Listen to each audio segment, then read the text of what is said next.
Today we're going to talk about how or when a buyer may cancel a deal on a probate or trust sale.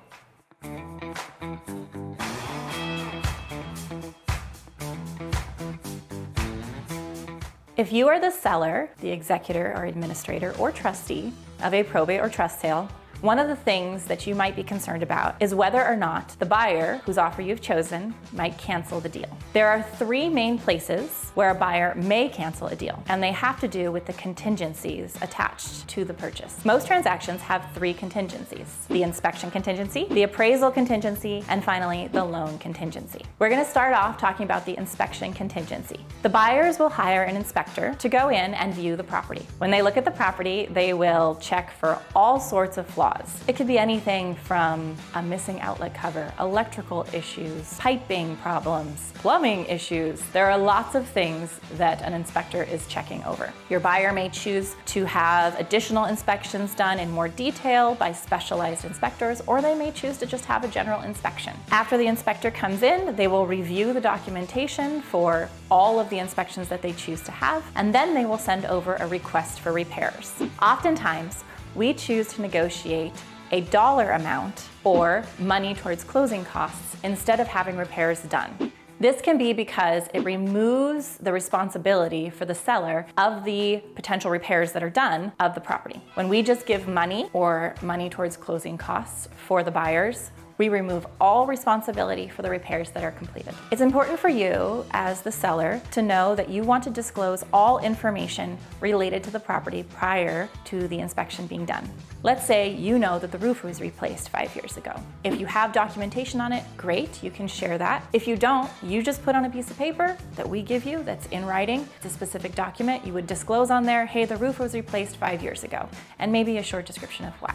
If you have no information about what was done to the property, that's okay too. We are still going to have you fill out a document saying that you have no idea what's going on with the property, and that's because you didn't live there. You are the representative of the estate, and you were not a resident of that home, so you may not have information to share. It happens. In terms of a deal falling through from inspection, we want you to know that most of the time when that does happen, it's because some large issue has been discovered that the buyers were not aware of, and you probably were not aware of, and that may be too much of a financial burden on either the seller or the buyer, and nobody wants to pay for the repairs, and so that deal may fall through. It's rare, but it does happen. In terms of the second contingency, the appraisal contingency, an appraiser will come in and they will assess the property. They will say the property is worth this amount, and if that amount falls above the buyer's offer, that difference in price, the appraisal gap, will need to be covered. One of the issues with that is that oftentimes the buyers may not have the funds to cover that amount.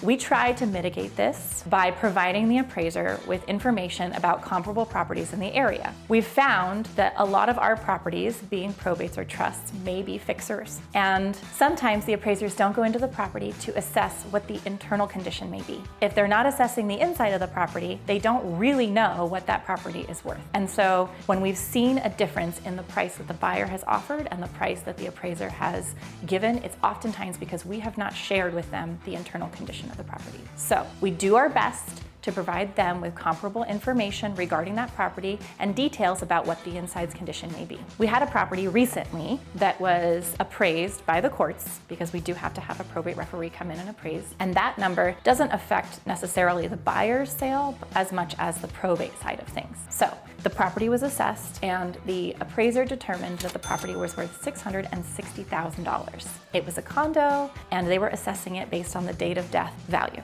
That date of death value was from a year ago, and the appraiser did not know that this property was actually a hoarded home. We had had it emptied, it was completely unrenovated and in original condition, but there was a lot of damage from things that had occurred underneath all of the hoarded items. The property value was probably closer to $550,000, and so we had to get information gathered to give to that probate referee appraiser so that they could then reassess their numbers and give us a closer number to what we were actually getting for offers. It put a little snag in the process, and we had to wait a short amount of time for them to then get back to us.